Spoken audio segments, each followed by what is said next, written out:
Hello good evening everyone, स्वागत है आप सभी का आपके अपने प्यारे से विद्या आनंद यूट्यूब चैनल में। तो चलिए, आज का क्लास आप सभी बच्चों के लिए काफी ज्यादा इंपॉर्टेंट है। आज की क्लास में हम लोग पढ़ने वाले हैं क्लास 12 केमिस्ट्री का 30 VBI ऑब्जेक्टिव क्वेश्चन। ये सारे प्रश्न आपके बोर्ड एग्जाम के लिए काफी ज्यादा इंपॉर्टेंट है। चलिए क्लास को स्टार्ट कर लेते हैं और पहला सवाल आपके सामने लगाएंगे आप सभी की हीरा क्या है। बताओ आप सभी कि हीरा एक प्रकार का है क्रिस्टल और क्रिस्टल बेरवादार या फिर इनमें से कोई नहीं। तो हम लोग क्रिस्टल उसको बोलते हैं जिनकी निश्चित और नियमित ज्यामितीय आकृति होती है, और जिनकी नहीं होती है उनको हम लोग अक्रिस्टल यानी बेरवादार ठोस बोलते हैं। तो बताओ इसका सही जवाब क्या होगा कि हीरा एक प्रकार का है। क्या होगा इसका करेक्ट जवाब? तो हीरा एक प्रकार का क्रिस्टल है। अच्छे से याद कर लीजिएगा, क्योंकि हीरा की एक निश्चित ज्यामितीय आकृति होती है, इसलिए यह क्रिस्टल हो जाएगा यानी क्रिस्टलाइन सॉलिड हो जाएगा। अच्छे से याद कर लीजिएगा। एंड दूसरा नंबर सवाल आपके सामने है, लगाओ आप सभी। देखिए, मूल क्रिस्टल तंत्रों की संख्या कितनी होती है। ये सारे प्रश्न आप सभी के लिए काफी ज्यादा इंपॉर्टेंट है। तो आज के क्लास को आप सभी लास्ट तक और देखिएगा और अच्छे से याद करते चलिएगा इन सारे प्रश्न को। देखिए, मूल क्रिस्टल तंत्रों की संख्या कितनी होती है, बताएंगे आप सभी की मूल क्रिस्टल तंत्रों की संख्या पूछा गया आप सभी से। बेसिक क्रिस्टल सिस्टम की संख्या बताओ। बेसिक क्रिस्टल सिस्टम की संख्या होती है 7। कितना? 7 होती है। अच्छे से याद रखिएगा। और ब्रेविस जालक पूछता तो हम लोगों का 14 हो जाता है, लेकिन मूल क्रिस्टल तंत्र यानी बेसिक क्रिस्टल सिस्टम पूछा गया है तो 7 हो जाएगा। ओके, चलिए तीसरा नंबर सवाल आपके सामने है। देखो, वही सवाल आ गया कि ब्रेविस जालकों की संख्या कितनी होती है। लगाओ आप सभी, क्या होगा इसका करेक्ट जवाब? तो 14 हो जाएगा। क्या 14 सही जवाब हो जाएगा। ब्रेविस जालकों की संख्या 14 होती है और मूल क्रिस्टल तंत्रों की संख्या कितनी होती है? तो 7 होती है। अच्छे से याद करते चलिएगा हमारे साथ भाई। देखिए, विलियन के अनुसंख्यक गुणधर्म का उदाहरण कौन सा है, बताएंगे आप सभी कि विलियन के अनुसंख्यक गुणधर्म। विलियन का अनुसंख्यक गुणधर्म वह होता है जो विलियन में उपस्थित विलय के कणों की संख्या पर निर्भर करता है, कणों के साइज या फिर प्रकृति पर नहीं। ओके, तो बताएंगे आप सभी क्या होगा इसका करेक्ट जवाब? तो इसका सही जवाब हो जाएगा क्वथनांक का उन्नयन। देखो जी, ये अनुसंख्यक गुणधर्म कितने होते हैं? तो 4। मैं बता रहा हूं, इसको अच्छे से याद कर लीजिएगा। अगर कहीं से भी पूछ दिया तो आप लगा दोगे। देखिए, अनुसंख्यक गुणधर्म होता है क्वथनांक का उन्नयन जो दिया गया है, एक होता है हिमांक का अवनमन, तीसरा होता है परासरणी दाब और चौथा होता है वाष्प दाब का आपेक्षिक अवनमन। क्या बोला मैंने? क्वथनांक का उन्नयन, हिमांक का अवनमन, परासरणी दाब और वाष्प दाब का आपेक्षिक अवनमन। इसी चारों में से अगर कोई पूछ दिया तो आप सभी छोड़ के आने वाले में से नहीं हो, मुझे ये 100% विश्वास है। ओके, चलिए पांचवें नंबर सवाल की ओर बढ़ते हैं, जो कि काफी ज्यादा इंपॉर्टेंट है कि किस पर ताप का प्रभाव नहीं पड़ता है। बताएंगे आप सभी किस पर टेम्परेचर का कोई इफेक्ट नहीं पड़ता है। मोललता, मोलरता दोनों या फिर इनमें से कोई नहीं। 5 का सही जवाब लगाओगे आप सभी। फटाफट से लगाओ यार, एनर्जी लगाओ अपने अंदर। चैट सेक्शन में ये थोड़ा थोड़ा जा रहा है, फुल स्पीड लाओ। देखो जी, इसका सही जवाब हो जाएगा मोललता। मोलालिटी पर ताप का प्रभाव नहीं पड़ता है। तो अच्छे से याद कर लीजिएगा, option number A right answer हो जाएगा। चलिए 6 नंबर सवाल की ओर बढ़ते हैं कि विलियन में विलय तथा विलायक के मोल प्रभाज का योगफल कितना होता है। लगाएंगे आप सभी।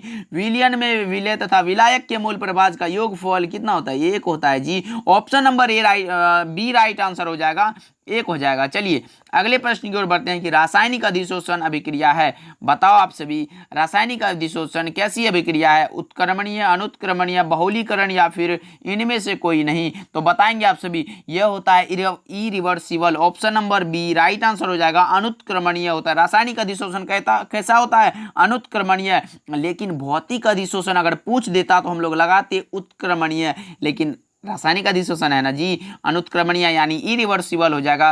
चलिए नेक्स्ट सवाल की ओर बढ़ते हैं। तेल को वसा में बदलने हेतु प्रयुक्त उत्प्रेरक कौन सा है? बताएंगे आप सभी। तो इसमें हम लोग प्रयोग करते हैं निकेल का। क्या? निकेल का प्रयोग करते हैं। Option number B right answer, C right answer हो जाएगा। लगा लो आप सभी एंड अच्छे से याद करते चलो हमारे साथ। तेल को वसा में बदलने हेतु प्रयुक्त उत्प्रेरक का नाम है nickel. Option number C is the right answer of this question.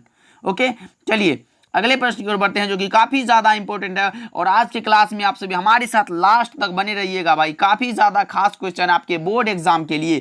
किसी पदार्थ के प्रतिक्रिया करने का दर निर्भर किस पर करता है? परमाणु भार पर, समतुल्य भार पर, अणु भार पर या फिर सक्रिय भार पर। लगाएंगे आप सभी, क्या होगा इसका करेक्ट जवाब? तो किसी पदार्थ के प्रतिक्रिया करने का दर निर्भर करता है सक्रिय भार पर। क्या?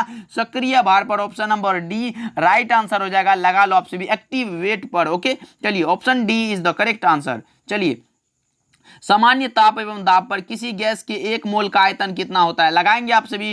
10 नंबर सवाल का जवाब बताओ आप सभी कि सामान्य ताप एवं दाब पर किसी गैस के एक मोल का आयतन कितना होता है? तो यह होता है 22.4 लीटर। 22.4 लीटर। हमारे साथ गुनगुनाते चलो और क्लास में ही याद करते चलो, इसको पढ़ने की जरूरत नहीं होनी चाहिए। क्लास में याद नहीं हुआ तो क्या हुआ भाई, अच्छे से याद करो कि 22.4 लीटर कितना क्या होता है? सामान्य ताप एवं दाब पर किसी गैस के एक मोल का आयतन जो है 22.4 लीटर होता है। एंड अच्छे से याद करते चलिएगा। एंजाइम का मुख्य अवयव होता है, बताएंगे आप सभी कि एंजाइम का मुख्य अवयव कौन सा होता है? Enzyme is a part of protein. Option number A right answer हो जाएगा। एंजाइम जो है यह प्रोटीन का एक मुख्य भाग है। Option number A right answer हो जाएगा, लगा लो आप सभी। चलिए नेक्स्ट सवाल की ओर बढ़ते हैं कि भौतिक अधिशोषण की क्रिया होती है। देखो जी, भौतिक अधिशोषण आया है। भौतिक अधिशोषण की क्रिया होती है रूम टेम्परेचर पर, कक्ष ताप पर होती है। Option number A is the right answer. Okay, चलिए फटाफट से याद करते चलेंगे और क्लास को अभी तक लाइक नहीं की हो तो आप सभी तो कर दो। ओके,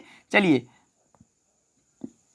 साबुन ग्रीस को किसके द्वारा निकालता है? बताओ आप सभी, साबुन जो है ग्रीस को किसके द्वारा निकालता है? बताएंगे आप सभी। ऑप्शन ए में अधिशोषण, इमल्सीकरण, स्कंदन या फिर इनमें से कोई नहीं। क्या होगा इसका करेक्ट जवाब बताओ आप सभी। तो ये होता है इमल्सीकरण। क्या? इमल्सीकरण के द्वारा हम लोग साबुन ग्रीस को निकालता है। Okay, option number B right answer हो जाएगा, लगा लो एंड अच्छे से याद करते चलिएगा। देखिए सोडियम ऑक्साइड में सोडियम का कोऑर्डिनेशन संख्या पूछा गया, बताओ आप सभी। कोऑर्डिनेशन संख्या पूछा गया है सोडियम ऑक्साइड में सोडियम का, बताओ आप सभी। सोडियम ऑक्साइड का सूत्र है Na2O। क्या? Sodium oxide. देखिए यहाँ Na सोडियम हो गया, ये ऑक्सीजन हो गया। देखिए सोडियम ऑक्साइड में सोडियम का पूछा गया है, Na का पूछा गया है तो 4 हो जाएगा। लेकिन अगर ऑक्सीजन का पूछता तो हम लोग 8 लगाते, लेकिन सोडियम का पूछा गया है। ऑप्शन नंबर बी सही जवाब हो जाएगा, लगा लो आप सभी।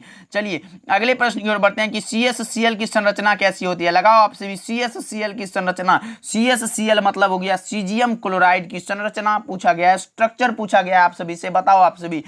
FCC, FCC, BCC या फिर इनमें से कोई नहीं। तो यह होता है सीजियम क्लोराइड के लिए BCC होता है। लेकिन अगर सोडियम क्लोराइड रहता तो हम लोग FCC लगाते, लेकिन नहीं है, सीजियम क्लोराइड है। तो ऑप्शन नंबर सी लगा लो, सही जवाब हो जाएगा BCC यानी body centred cubic unit cell हो जाएगा।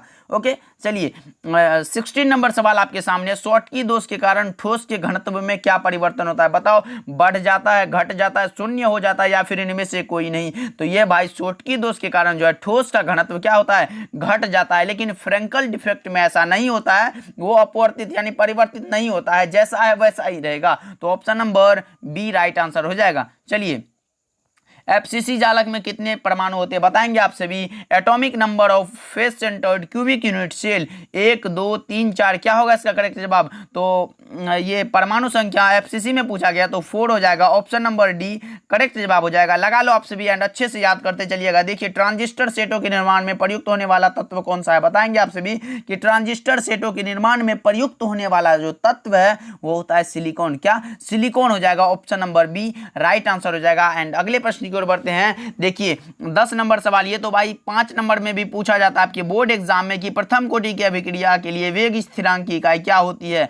बताएंगे आप सभी। और 5 नंबर में ऐसे पूछा जाता है कि प्रथम कोटि की अभिक्रिया के लिए व्यंजक प्राप्त करें। देखिए प्रथम कोटि की अभिक्रिया के लिए वेग स्थिरांक की इकाई होती है टाइम इनवर्स यानी second inverse. Option number A right answer हो जाएगा, लगा लो आप सभी। देखिए टिंडल प्रभाव प्रदर्शित करता है, किसके द्वारा होता है? बताओ आप सभी। टिंडल प्रभाव प्रदर्शित होता है किसके द्वारा? तो यह होता है रियल सॉल्यूशन के द्वारा। Option number A right answer हो जाएगा, वास्तविक घोल के द्वारा। ओके, चलिए 21 नंबर सवाल आपके सामने है। अपमार्जक को कहा जाता है। क्लास को लाइक करते चलेंगे और जो बच्चे नए जुड़ रहे हैं सब्सक्राइब करके जुड़ जाइए हमारे साथ। एग्जाम में फिर देखो कैसे फोड़ते हैं बिहार बोर्ड एग्जाम को। देखिए अपमार्जक को कहा जाता है, बताएंगे आप सभी। अपमार्जक को हम लोग कुछ और भी बोलते हैं जिसका नाम है पृष्ठ सक्रियन। क्या? पृष्ठ सक्रियन। ऑप्शन नंबर क्या ए सही हो जाएगा, सरफेस एक्टिवेशन। ओके, चलिए अगले प्रश्न की ओर बढ़ते हैं। कारक जो अभिक्रिया की दर को प्रभावित करता है वो कौन सा है? बताएंगे आप सभी। कारक जो अभिक्रिया की दर को प्रभावित करता है उसको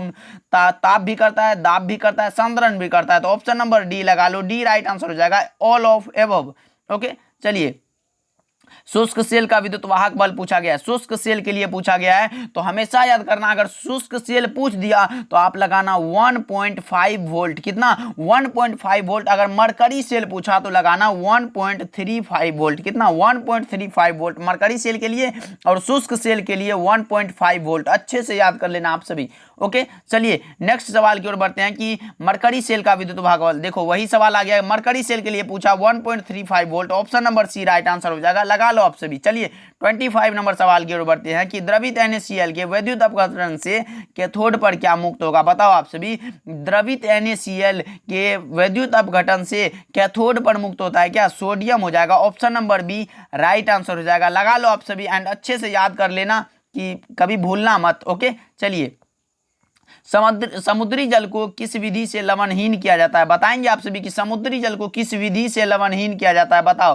परासरण, उल्टा परासरण, रवाकरण या फिर इनमें से कोई नहीं। 26 नंबर सवाल आपके सामने है। तो यह होता है रिवर्स ऑस्मोसिस के द्वारा, उल्टा परासरण के द्वारा। Option number B right answer हो जाएगा, लगा लो एंड अच्छे से याद कर लीजिएगा। चलिए अगले प्रश्न की ओर बढ़ते हैं कि वसा में घुलनशील विटामिन कौन सा है? देखो जी, एक होता है वसा में घुलनशील और दूसरा होता है जल में घुलनशील। देखो जल के लिए होता है बी कम्प्लेक्स, बी कम्प्लेक्स सी, बी पूरा और सी हो जाएगा। लेकिन वसा के लिए पूछा है तो होता है ADE क्या? ADE ये वसा में घुलनशील है, और जल में घुलनशील बी कम्प्लेक्स सी, बी और सी जल में और ADE वसा में। तो देखो यहाँ ऑप्शन नंबर ए में दिया गया वसा में घुलनशील, option number A vitamin A वसा में घुलनशील है। अच्छे से याद कर लीजिएगा, जो कि एक भी ऑब्जेक्टिव छूटने ना पाए आपके बिहार बोर्ड एग्जामिनेशन में। देखिए CH4 में सिग्मा बंधों की संख्या कैसी होती है? बताओ आप सभी। CH इधर है, H इधर है और H इधर भी लगा है और H एक ऊपर भी लगा है। कितना हो जाएगा? 4 हो जाएगा।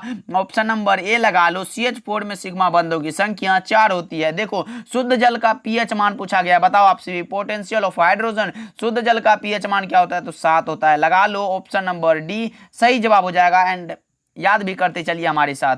ओके, चलिए 30 नंबर सवाल एंड लास्ट सवाल है आपके सामने। सिनेवार कहा जाता है, बताओ। HGS, PBS, ZNS या फिर H2S? क्या होगा इसका करेक्ट जवाब? बताएंगे आप सभी, या फिर छोड़ दूं? आप कमेंट में बता दोगे या फिर बता दूं? चलिए 30 का सही जवाब हो जाएगा HGS। क्या? HGS हो जाएगा। Option number A right answer हो जाएगा। यह होता है मरकरी सल्फाइड। क्या? Mercury sulphide. अच्छे से याद कर लीजिएगा। तो आज का क्लास कैसा लगा आप सभी कमेंट करके जरूर बताइएगा। एंड मिलते हैं अगले धमाकेदार क्लास के साथ। तब तक के लिए जय हिंद, वंदे मातरम।